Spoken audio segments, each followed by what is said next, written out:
Saya,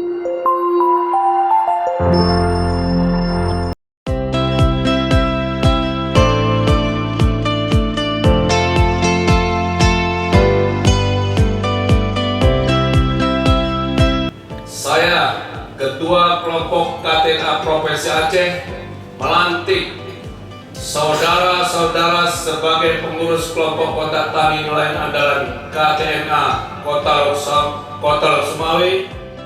Cuma yang hari ini harus dipastikan semua kita bekerja punya konsep, punya perencanaan. Begitu Bapak Ibu dilantik, semua di pikiran Bapak Ibu apa yang mesti saya lakukan besok.